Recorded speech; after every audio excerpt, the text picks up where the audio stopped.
If you're blue, you don't know where to go. Why don't you go where fashion sits? Put it on the Ritz! Hello to my regulars. Welcome to Hit the Mahogany. What was that all about? Any ideas? This one is not a Young Frankenstein. It's certainly not black and white. This is a modern one by Degroff. We're going to be doing the Ritz Cocktail. So Degroff, King Cocktail, I think as he's actually known. He invented this one, he did. He invented this one when he was working at the Rainbow Room in New York.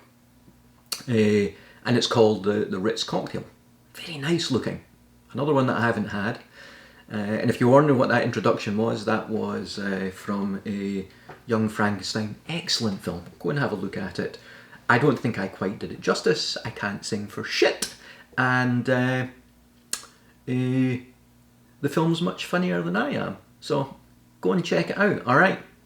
There's not much more to it. I mean, that's about it from the introduction aspect. So let's get banging on with this one. Alright. Cognac, first of all. So this is 3/4 of an ounce of cognac in this. Bottle of the Remy here. Now, again, I'm doing two.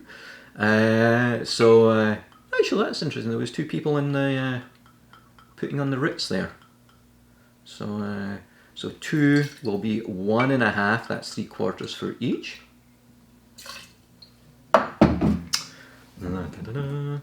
And then it is a, what are we? Are we a 1/2 ounce of? Oh my goodness, I can't remember. I know it's 3/4, half, quarter, but what the blazes is the quarter? Holy mackerel, I'm spacing out here. No, it's a 1/2 quarter.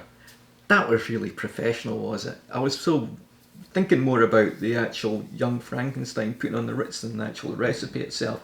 So it's a 1/2 ounce of Cointreau. Now you can use another triple sec if you want, but Cointreau is just adds a little bit of a boost to this one. It's just so. Some of the triple secs you get out there, they're cheaper. They do the job, definitely. There's just much more oranginess to this one. Actually reminds me a little bit of one of the orange chocolates, not Cadbury's. Which one is it? It'll come to me in a minute. Alright, one of those days, eh? Had a Negroni when I started, so I'm already on my way, as it were, this evening. 1/2 ounce of Cointreau, 1/4 ounce of Maraschino liqueur, herby, earthy, a little bit of sweetness as well. So since it's 1/4 for each one, that was 1/2 ounce in there. And then I also have 1/4 ounce of lemon juice as well for each one. So this was 1/2 ounce of lemon juice. So that's the base of it all. Ritz, definitely. Sparkling. That's what everybody thinks about that. And I'm not going to put this in yet, but I'm going to open this just now. Champagne, sparkling wine. This one, I wasn't quite sure which cocktail I was going to do this evening. Yeah, clearly a lot of planning gone in this evening, but why the hell not, We'll just do what came to mind. So I didn't have a bottle of champers, had a bottle of sparkling white wine, and you can actually use any sparkling white wine for this. You don't need to use champagne if you don't have any at hand. Let's get a lot of. Now, just a little bit of a hint to help folks. If you're trying to get the cork off champagne, unless you are celebrating, maybe you're up on the podium or F1 and you've got a big bottle of champagne, you want to spray it all over the place.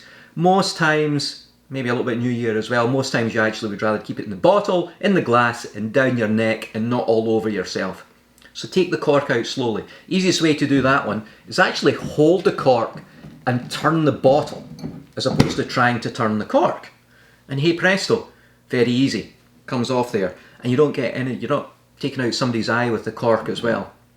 I know there wasn't much poof with that, but all for safety, isn't it? And for keeping the drink. Alright, now we shall chill this down. Got everything in here. Give it some ice.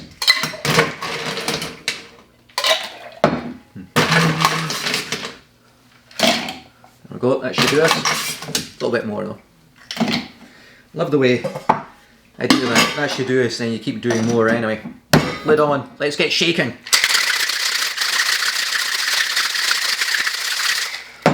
Oh, chilled to the bone. 2 glasses, coupe, cocktail, whatever you want. Let's get this one poured out. See what we have here.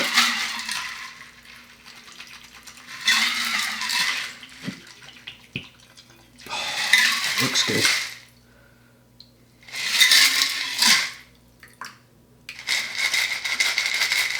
I suspect this one will be a little bit on the sweet side, but of course the lemon is going to cut through that a little bit. Now generally for cocktails, what you're wanting to use is certainly a dry wine for anything like this. You don't want the sweetness of the wine skewing the cocktail itself, so nice, usually dry ones. Now you're going to top this up with 2 to 3 ounces. How much is that? It's probably going to be, let's say that's 1, that's 2, let's say that's 3, okay? 1, 2, 3. Already looks fabulous, doesn't it? Alright, Dale Degroff likes to flame oranges over his or citrus over his cocktails.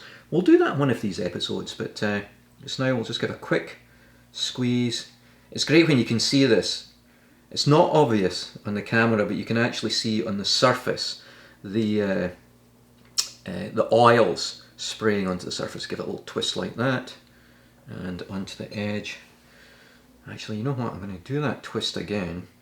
I'm going to do it over it because it actually got a lot of the oils out. Woo! They're spraying everywhere. And there we go, we got that over the edge there as well. Alright, there we have our Ritz cocktails, or a Ritz cocktail. Let's get this. I'm not really dressed up for this. I feel a bit underdressed, I suppose. But let's see what my stomach thinks of this one. Alright, here we go.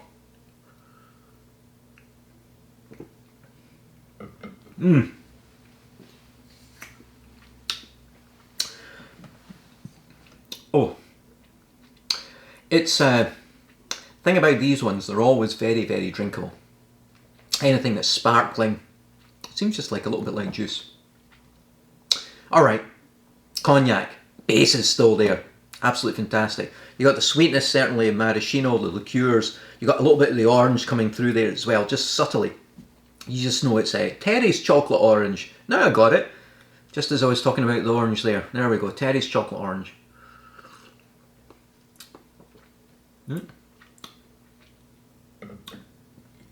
Oh, bit of the shakes going on there. Essential tremors. Maraschino comes in at the tail end. You've got dryness of whatever the wine is, the champagne that you're actually using, Brut of course, dry. It's coming in at the end. But just before the dryness of the wine comes in, you get a little hit of that herbaceousness of the maraschino liqueur coming in. So it's actually, it's complex, but not something that would scare somebody away. If you said to somebody, try this, and they're like, what is maraschino liqueur? Well, it's from, it's a liqueur that's made from maraschino cherries from the Dalmatian coast, Croatia, blah, blah, blah, going on. They're like, what the hell are you talking about? But it's not going to scare them off because it's very pleasant. There's nothing extreme there. Now as you taste it more and more, maraschino does come through stronger. But then the Cointreau actually softens it a lot. Anyway, enough of that. That's a really, really nice cocktail. Definitely, this could be a New Year one, anytime. A party, dinner party. Okay, folks, we're just putting on the Ritz. So enjoy your Ritz cocktails. Cheers. Delish.